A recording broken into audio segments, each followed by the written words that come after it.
BMCVTC Hindi इस channel के video देखने के बाद हमें क्या करना है? बहुत आसान सी बात है बच्चों। हमें सबसे पहले वीडियो के डिस्क्रिप्शन बॉक्स में जाना है और उसमें कुछ आसान से प्रश्न दिए गए हैं जिसका वीडियो आपने अभी देखा है और उसे हल करने का प्रयास कीजिए।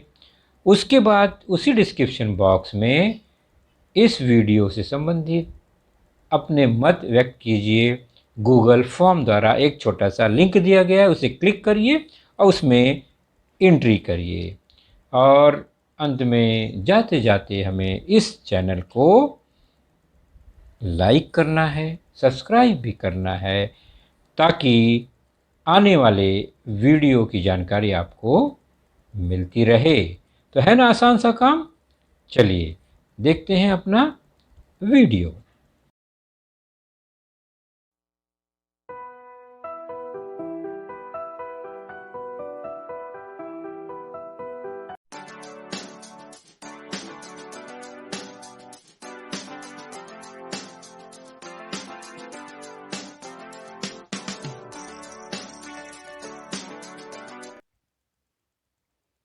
तो शिष्यवृत्ति वर्ग में आप सभी का बहुत बहुत स्वागत है बच्चों। कक्षा 8वीं का यह वर्ग है जिसमें हमारा जो टॉपिक है वो आपके स्क्रीन के सामने दिखाई दे रहा है। Topic number 2.1 विभाज्यता। टॉपिक शुरू करने से पहले हम इस स्कॉलरशिप वर्ग क्लास के परीक्षा के स्वरूप को समझ लेते हैं। तो परीक्षा का स्वरूप कुछ इस तरह से होता है। शिष्यवृत्ति परीक्षा, स्कॉलरशिप की परीक्षा में 2 पेपर होते हैं, 2 प्रश्न पत्र होते हैं जैसा कि स्क्रीन पर आप देख ही रहे हैं। प्रश्न पत्र पहला, पेपर 1 प्रथम भाषा फर्स्ट लैंग्वेज, जो कि गणित के साथ जुड़ा होता है, अर्थात 2 भागों में प्रत्येक प्रश्न होता है। पहला पेपर भाषा और गणित विभाग मिलाकर होता है। दूसरा प्रश्न पत्र तृतीय भाषा थर्ड लैंग्वेज और बुद्धिमत्ता इंटेलिजेंस पर आधारित यह कुछ प्रश्न होते हैं इसमें। तो यह भी 2 भागों में बटा है, अर्थात 2 प्रश्न पत्र 4 भागों में बटे होते हैं। तो कुल मिलाकर 2 पेपर होते हैं। हमारा जो विषय है, ये वीडियो है, वह पहले पेपर में जो गणित विभाग है उस पर आधारित होता है। तो पहले पेपर में और दूसरे पेपर में इसी तरह प्रश्न संख्या होगी। 25 प्रश्न पहले विभाग में जो कि लैंग्वेज भाषा पर आधारित है, और दूसरा विभाग गणित या बुद्धिमत्ता होगा तो वह 50 प्रश्न होते हैं। उसमें कुल मिलाकर 75 प्रश्न होते हैं और प्रत्येक प्रश्न के लिए 2 अंक निर्धारित किए गए हैं। इसका मतलब हुआ कि 25 प्रश्न जो लैंग्वेज पर है, भाषा पर है, वह 50 अंकों का होगा, और जो दूसरा विभाग गणित अथवा बुद्धिमत्ता होगा तो उसमें 50 प्रश्न के लिए 100 अंक निर्धारित होंगे। कुल मिलाकर 75 प्रश्न 75 क्वेश्चंस पर 150 अंक निर्धारित किए गए हैं, और दोनों प्रश्न पत्र को हल करने के लिए समय 90 मिनट का 1.5 घंटे का मिलता है। अलग अलग 2 पेपर होते हैं। पहला पेपर पर हम चर्चा करेंगे। पहले पेपर में भी हम गणित विभाग पर ही चर्चा करेंगे। तो गणित विभाग में भी जैसा कि हमने देखा 50 प्रश्न 100 अंकों के लिए होते हैं। हर प्रश्न के उत्तर के लिए 4 पर्याय दिए गए होते हैं, और कक्षा 8वीं जो है, इस कक्षा में अधिकतम 20% प्रश्न ऐसे होंगे जिसके 2 हल होंगे, और प्रश्न में वह लिखा गया होगा कि 2 विकल्प चुनिए, 2 पर्याय चुनिए। तो हमें दोनों पर्याय चुनना होगा। 20% प्रश्न का मतलब हो गया कि 10 प्रश्न गणित में, 5 प्रश्न भाषा में हो सकते हैं। तो सही पर्याय चुनते समय दोनों पर्याय को चुनना बहुत आवश्यक है। एक पर्याय चुनने पर वह उत्तर गलत माना जाएगा। कैसे चुनना है? उत्तर पत्रिका कुछ इस तरह से होती है। प्रश्न क्रमांक लिखे गए होंगे 1 से 75 तक। उसके सामने 4-4 ऑप्शन होते हैं। उनमें से हमें जो पर्याय सही होगा उसी को चुनना है, उसी को भरना है। मान लीजिए पहले प्रश्न का पहला और तीसरा पर्याय सही है, तो पहले और तीसरे को हम ब्लू अथवा ब्लैक पेन से उसको डार्क कर देंगे। उस वृत्त के सर्कल के बाहर इंक न जाने पाए, ध्यान रखेंगे। उसी प्रकार चौथा सही है अगर दूसरे पर उत्तर का, दूसरे प्रश्न का, तो चौथा को ही चुनेंगे, एक ही चुनेंगे। पांचवें में अगर दो पर्याय सही है तो दोनों चुनना है, दूसरा और चौथा अगर सही है तो। और यदि दूसरा तीसरा सही है आठवें प्रश्न में, तो हम दूसरे और तीसरे को ही चुनेंगे, अन्य पर्याय पर किसी भी प्रकार का इंक या स्याही नहीं लगाएंगे। तो ब्लू और ब्लैक ये दो ही इंक को चुनना है, दो ही पेन से लिखना है हमें। एक बार में एक ही पेन का उपयोग करें पूरे पेपर में। ऐसा नहीं कि कुछ प्रश्न ब्लू से कुछ प्रश्न ब्लैक से, ऐसे हल नहीं करने हैं। अन्य किसी भी प्रकार का रंग अगर है, लाल, हरा, पीला इत्यादि, तो उस पर कोई अंक नहीं मिलेगा क्योंकि वो चेक ही नहीं होगा। तो इस तरह से यह परीक्षा का स्वरूप रहा। हम शुरू करेंगे घटक दूसरा, संख्याओं पर की जाने वाली संक्रियाएं, जिसमें पहला उपघटक है हमारा विभाज्यता। जब भी विभाज्यता की बात आती है तो कसौटी की बात आती है। बिना भाग दिए पहचानना कि किस संख्या में किस संख्या से भाग जाएगा। तो कुछ कसौटियां हैं जो हमने कक्षा अध्यापन में इसे देखा है, छठी सातवीं की कक्षाओं में। तो कसौटियां तीन प्रकार से हम उनको बांट सकते हैं। एक तो ऐसी कसौटी जो संख्या के इकाई स्थान को देखकर निर्धारित की जाती है। दूसरी कसौटी है कुछ संख्याओं पर जो कि उन संख्याओं के अंकों के योगफल पर आधारित होती है। और तीसरी कसौटी में थोड़ा भिन्न नियम लगता है, उसे हम अन्य की कैटेगरी में, श्रेणी में डाल देते हैं। इकाई के स्थान को देखकर कसौटी निर्धारित होती है, वह है 2 की कसौटी, 5 की कसौटी और 10 की कसौटी। अर्थात 2 से किसी संख्या में निशेष भाग जाता है तो इकाई का स्थान देखना है। 5 से किसी संख्या में निशेष भाग जाता है तो इकाई का स्थान देखकर निर्धारित कर सकते हैं। 10 से किसी संख्या में भाग जाता है तो बिना भाग दिए इकाई स्थान को देखकर हम निर्धारित कर सकते हैं। उसी प्रकार अंकों के योगफल की बात आएगी तो अंकों के योगफल से पता चलेगा कि उसमें 3 से निशेष भाग जाता है अथवा 9 से निशेष भाग जाता है। 3 और 9 की कसौटी के लिए अंकों के योगफल को देखेंगे, उसकी जांच करेंगे। अन्य कसौटी में 4, 8, 6, 7, 11 इत्यादि की कसौटियाँ हैं। वह कैसे लगाई जाती है उस पर हम चर्चा करेंगे। तो कसौटियाँ सीख लेंगे, उसके बाद हम प्रश्नों को हल करेंगे। 2 की कसौटी वैसे तो आपने पहले सीखा है, हम थोड़ा सा फास्ट फॉरवर्ड, थोड़ा तेज़ी से इस पर चर्चा कर लेंगे कि संख्या के इकाई को देखना है, इकाई वाली कसौटी है। तो इकाई में अगर सम संख्या या ज़ीरो हो, जैसे 0, 2, 4, 6, 8, ये इनमें से कोई भी अंक अगर इकाई में है तो उसमें 2 से निशेष भाग जाएगा।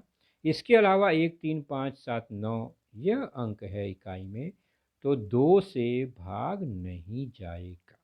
उदाहरण देख लेते हैं। यह है 12,350 इकाई 0, 7,292 इकाई 2, 9,96,584 इकाई 4, उसी प्रकार 2,536 इकाई 6, 7,038 इकाई 8 और 24,683 इकाई 3 है यहाँ पर।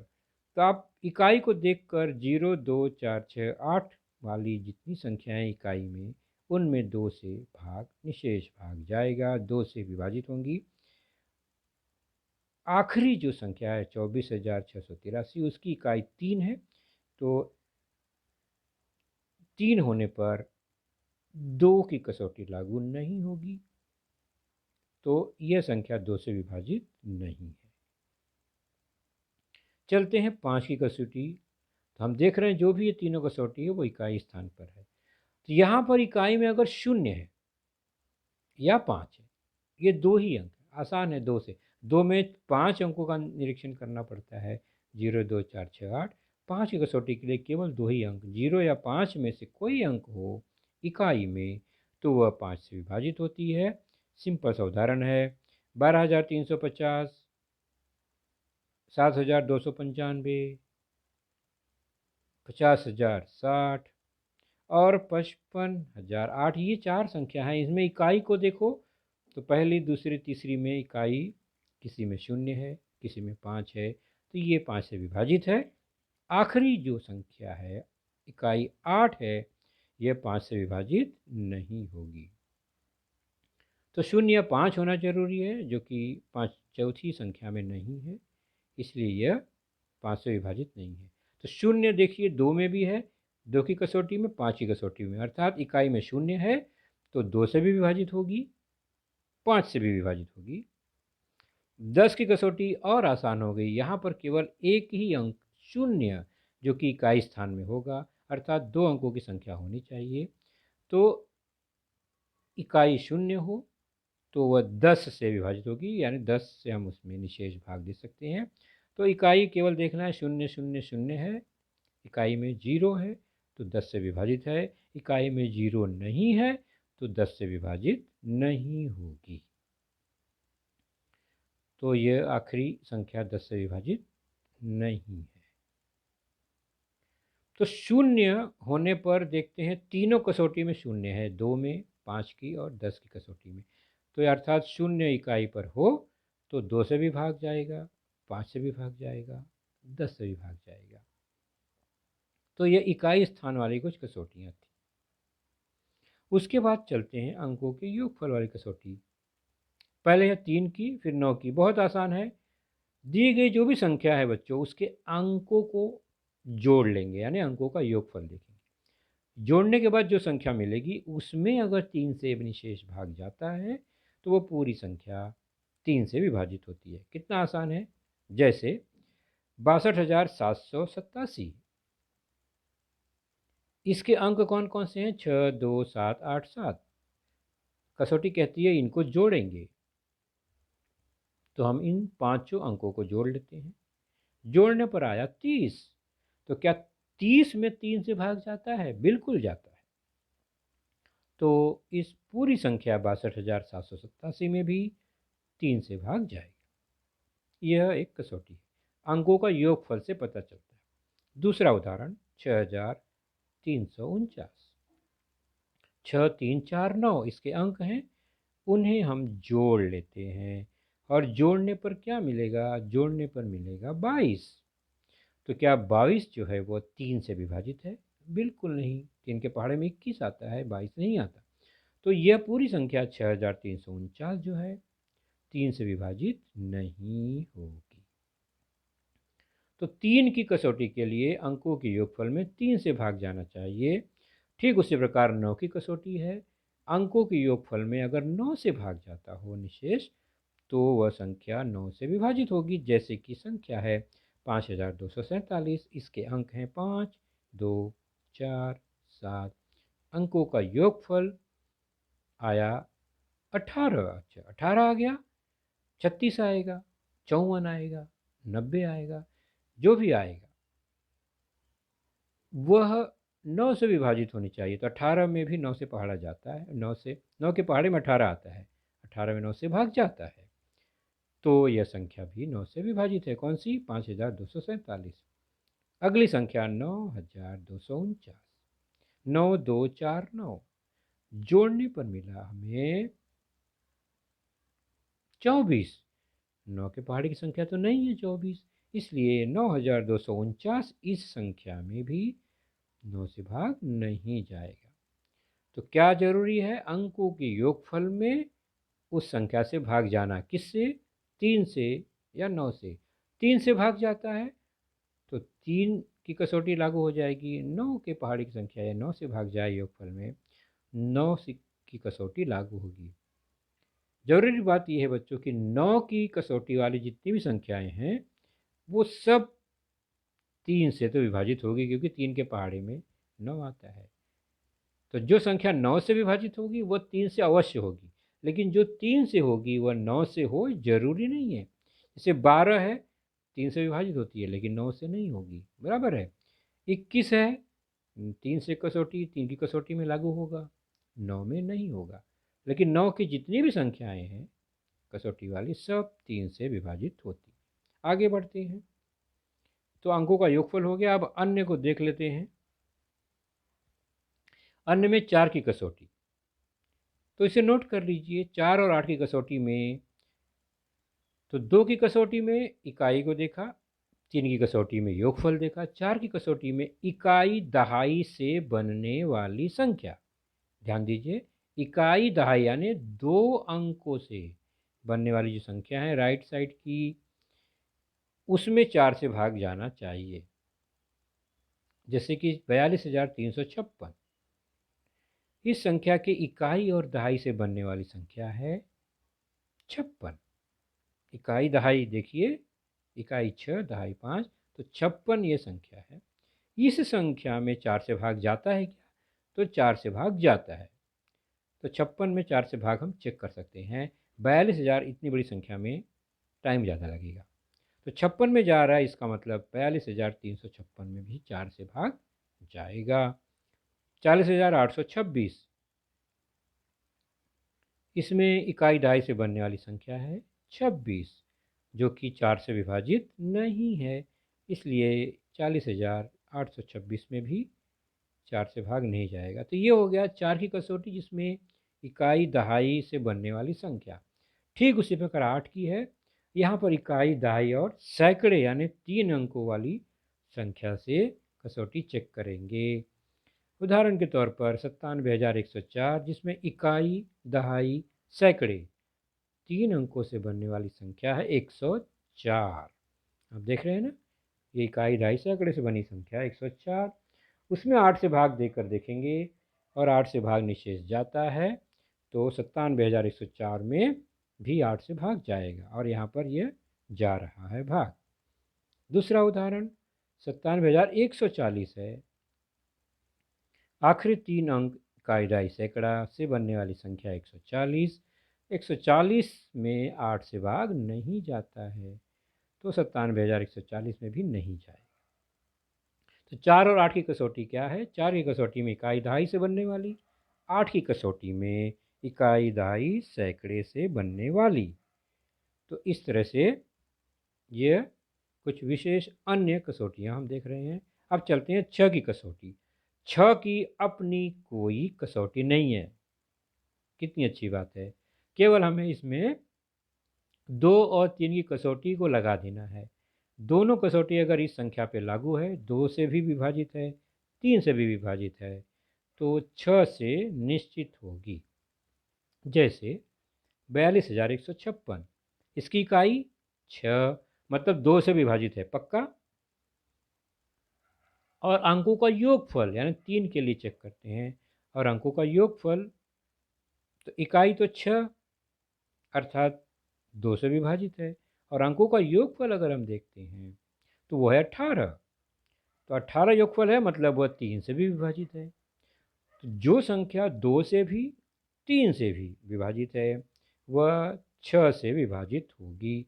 तो 6 की कसौटी अलग से कोई नहीं है, 2 और 3 का सहारा लेके हम 6 तक पहुंचते हैं।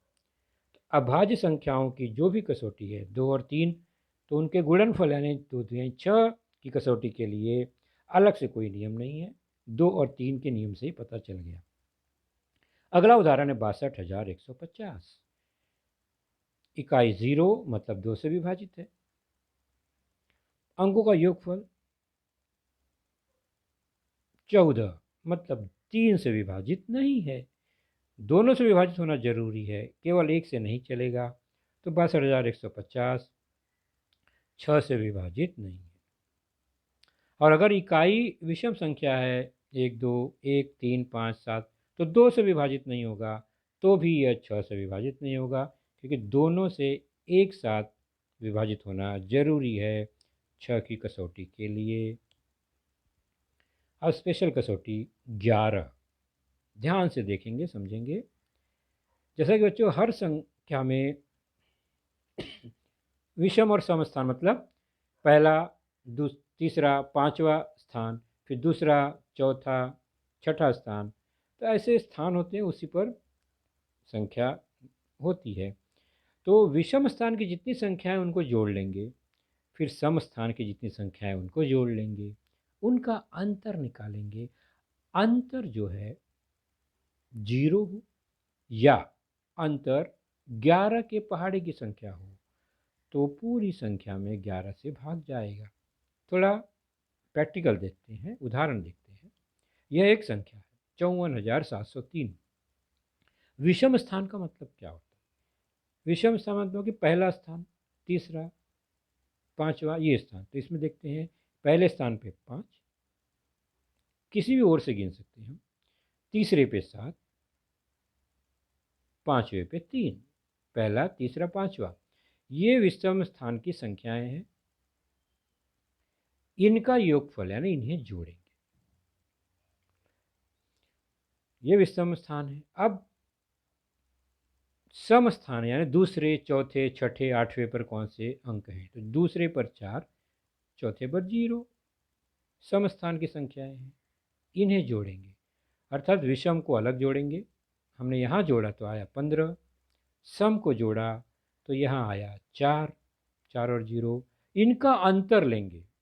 घटाने का मतलब नहीं कि हमेशा बड़ी में से छोटी घटाएंगे तो अंतर मिलता है, तो अंतर लेंगे, 15 में से 4 घटेगा तो 11 आया, अंतर आया 11।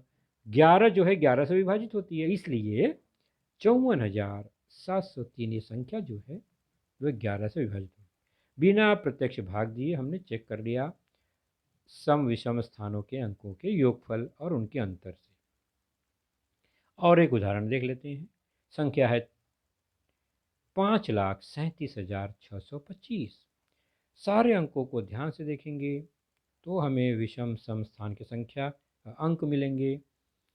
पहले पर 5, तीसरे पर 7, पांचवे पर 2।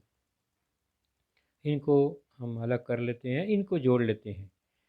हमें अलग से लिखने की ज़रूरत नहीं है, परीक्षा में हम तुरंत वैसे ही जोड़ लेंगे गिन कर ही, 5 7 2।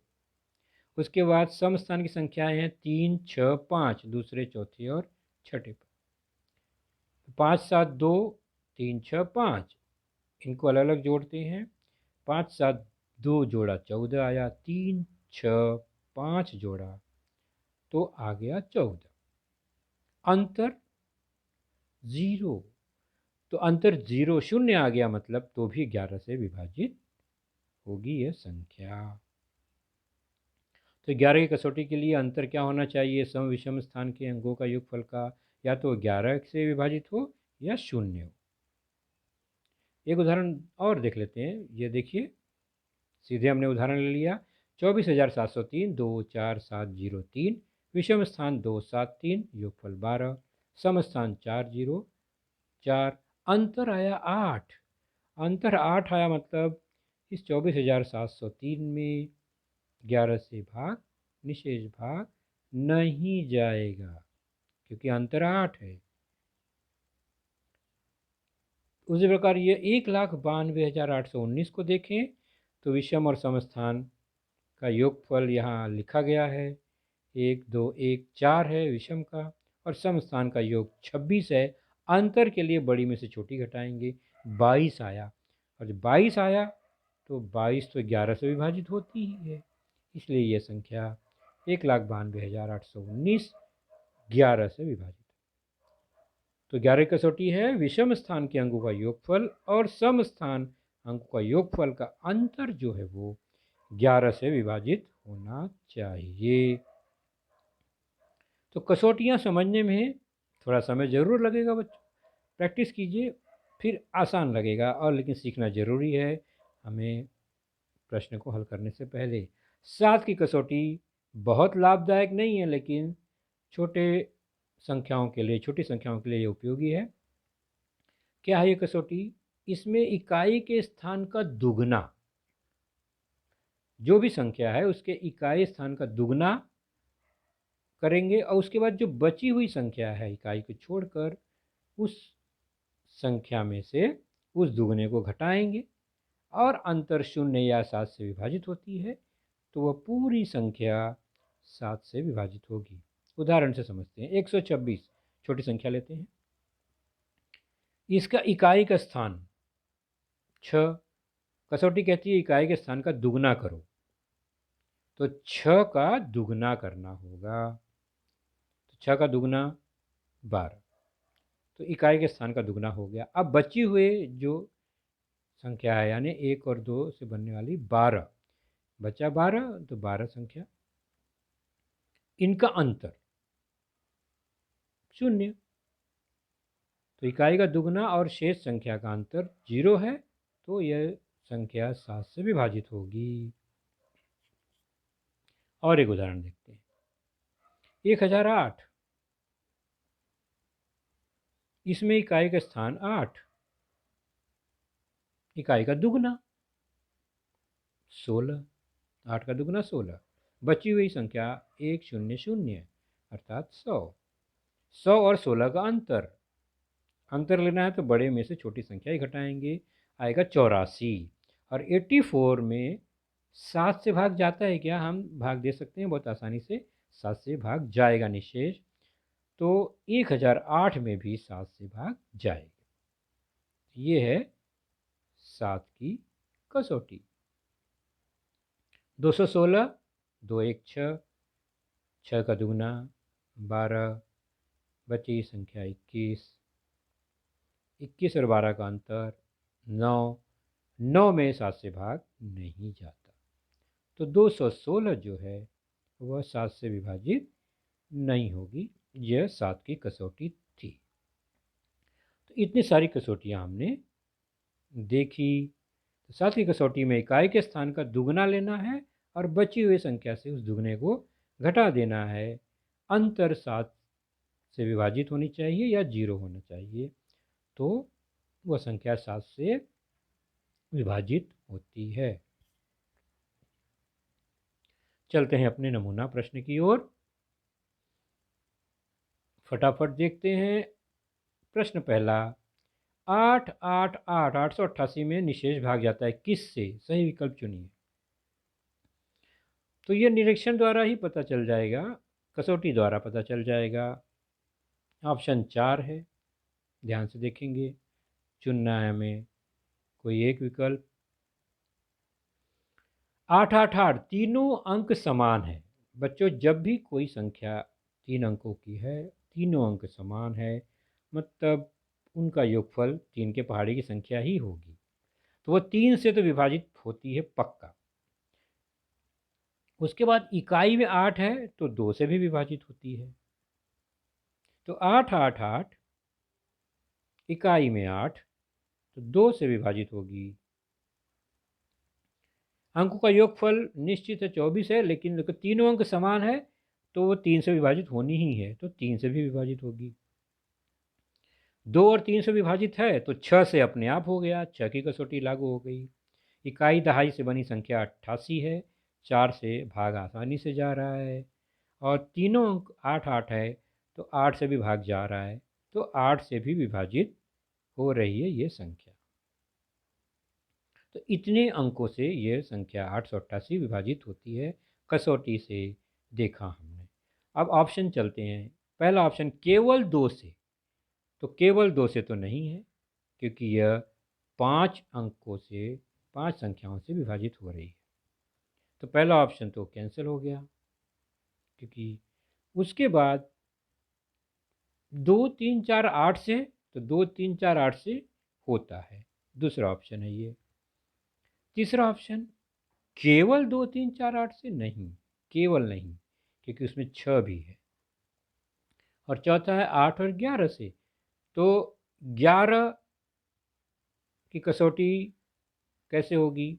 तो इका सम विषम 8 8, तो 8 और 8, पहला और तीसरा 16, 16 में से 8 घटाएंगे 8 आएगा, तो वो 11 से विभाजित नहीं होगी। तो ऑप्शन कौन सा सही हुआ? तो 2 से बिल्कुल नहीं, केवल केवल 2 से नहीं, 2 से तो है लेकिन केवल 2, और केवल 2, 3, 4, 8 से भी नहीं। 8 और 11, 11 कसौटी लागू नहीं है। तो 2, 3, 4, 8 से हमारा ऑप्शन सही है, जो कि दूसरा पर्याय है। तो हम उत्तर चुनते समय दूसरे पर्याय को चुनेंगे। दूसरा उदाहरण, यह 5 संख्याएं लिखी गई हैं आपके स्क्रीन पर। 357, 287, 147, 637, 644, 357, 287, 147, 637, 644। इन सभी संख्याओं में किस से निशेष भाग जाएगा? कैसे चेक करेंगे इसे? तो हर कसौटी नहीं लगाएंगे, जो ऑप्शन दिया है उसी को चेक करेंगे। 3, 6, 7, 8, ये 4 ही ऑप्शन को चेक करना है हमें। फिर चुनेंगे कौन सा ऑप्शन पर्याय सही है। 3 के लिए क्या कसौटी है? अंकों का योगफल देखना है, बराबर। तो हम चेक करेंगे तो हमें उसमें एक संख्या ऐसी मिल रही है, कौन सी? 287। पहले में 3, 5, 8, 7, 15, 3 से भाग जा रहा है। दूसरा है 287, जोड़ेंगे 2, 8, 10, 7, 17, 17 आ रहा है टोटल, मतलब 3 से विभाजित नहीं होगी, तो 3 कैंसिल हो गया। 3 कैंसिल हो गया तो 6 भी कैंसिल हो जाएगा, क्योंकि 6 के लिए 2 और 3 से विभाजित होना आवश्यक है, तो 6 अपने आप कैंसिल हो गया। उसके बाद हम देख रहे हैं बहुत सारी संख्याएं विषम है। इकाई में 7, 7 है, तो विषम संख्या में 4 और 8 से भाग कभी जाएगा ही नहीं, तो 8 भी कैंसिल हो जाएगा अपने आप। तो ये ऑप्शन 3, 6, 8 तो निकल गया, बचा 7। 7 के लिए है कि इकाई का दुगना करके शेष में से घटा के देखते हैं। तो हर संख्या में देख रहे हैं, पहले में इकाई 7 है, 7 का दुगना 14, 35 से 14 घटाएंगे तो आपको 21 मिल जाएगा, मतलब 7 से विभाजित है। दूसरे में भी 7 है, उसका दुगना 14, 28 में से 14 घटाएंगे 14 आएगा। तो ये मौखिक करेंगे हम कसौटी सीखने के बाद। तीसरे में 7 और 7 का दुगना 14, 14 में से 14 घटाएंगे 0। इसी तरह चेक करते हुए देखेंगे तो हमें 7 की कसौटी लग जाएगी सब में। इकाई के स्थान के दुगने में शेष अंक का अंतर लेंगे तो वह 0 या 7 आता है, तो 7 से विभाजित है, तो यहाँ पर 7 की कसौटी लगेगी, यानी जो ऑप्शन है वो तीसरा होगा। चेक कर लेते हैं। 7 का हमने देखा ना, 357 में इकाई 7, 7 का दुगना 14, अंतर 21। तो ऐसे ही सब चेक कर लेंगे तो हमें 7 की कसौटी का पता चल जाएगा, अर्थात ऑप्शन तीसरा। बहुत अच्छा। अगला उदाहरण देखते हैं। स्टार स्टार स्टार, 3 स्टार वाली ऐसी संख्या है 3 अंकों की, तीनों निशान समान है। 3 अंकों की विषम संख्या है, यानी तीनों विषम भी है, तीनों अंक समान है, तो निम्न में उसके विभाजक बताइए। थोड़ा लॉजिकल क्वेश्चन है। ऑप्शन है 2, 3, 4 या 6, इनमें से ये किस से विभाजित होगा? तो तीनों अंक विषम है, तो तीनों अंक विषम है, कोई बात नहीं, विषम है तो 2 से विभाजित नहीं होगा। तीनों अंक समान है तो 3 से विभाजित होना ही है। विषम है, 4 से विभाजित नहीं होगा, और जो संख्या 2 से विभाजित नहीं है वो 6 से भी नहीं होगा। तो विषम संख्या होने के कारण 2 कैंसिल हो गया, 4 कैंसिल हो गया, और 2 कैंसिल होने के कारण 2 और 3 साथ में नहीं है, दोनों से विभाजित नहीं है, तो 6 भी अपने आप कैंसिल हो गया। तो ये तीनों कसौटियाँ ख़त्म, बच गई 3, और तीनों अंक समान है 3 अंकों की संख्या में, तो 3 की कसौटी हमेशा लागू होती है। तीनों अंक समान होने पर 3 की कसौटी हमेशा लागू हो जाती है, ये ध्यान रखें। तो 3 की कसौटी अर्थात ऑप्शन तीसरा सही होगा। 3 उस संख्या का विभाजक होगा, तो ऑप्शन दूसरा आएगा। उत्तर 3 है लेकिन ऑप्शन दूसरा, पर्याय दूसरा, दूसरे को चुनेंगे। चलते हैं चौथे प्रश्न की ओर। एक टेबल दिया है, सारणी दी गई है, लिखा गया है निरीक्षण करो, पहले और अंतिम कॉलम को छोड़कर, स्तंभ को छोड़कर प्रत्येक स्तंभ में कितनी अभाज्य संख्याएं हैं यह पहचानना है। तो यह है सारणी और हमारे पर्याय इस तरह से दिए गए हैं 2, 3, 4 या 6। पहले और अंतिम स्तंभ को छोड़कर प्रत्येक में कितने विभाज्य संख्याएं हैं ये पता लगाना है। तो सबसे पहले पहला और अंतिम को छोड़कर ही लिखा गया है ना, तो हम क्या करेंगे, पहले और अंतिम पर ध्यान ही नहीं देंगे। तो पहले अंतिम स्तंभ को छोड़ देंगे, पहला छोड़ दिया, अंतिम छोड़ दिया, बच गए 3 स्तंभ, दूसरा, तीसरा और चौथा। दूसरे का निरीक्षण करते हैं, अभाज्य संख्या खोजें अगर, तो 7 एक अभाज्य संख्याएं हैं। अभाज्य भाज्य संख्या हमने पहले देखा है वीडियो में, ऐसी संख्या जिसमें उस संख्या ने 7 और 1 को छोड़कर किसी से भाग न जाए। तो 7 और 11 ये दूसरे स्तंभ में अभाज्य संख्या है। 13 और 17 यह तीसरे स्तंभ में अभाज्य संख्या है। 19 और 23 यह चौथे स्तंभ की अभाज्य संख्याएं हैं। हर स्तंभ में 2-2 अभाज्य संख्याएं हैं। कुल 6 है लेकिन हर में 2-2 हैं।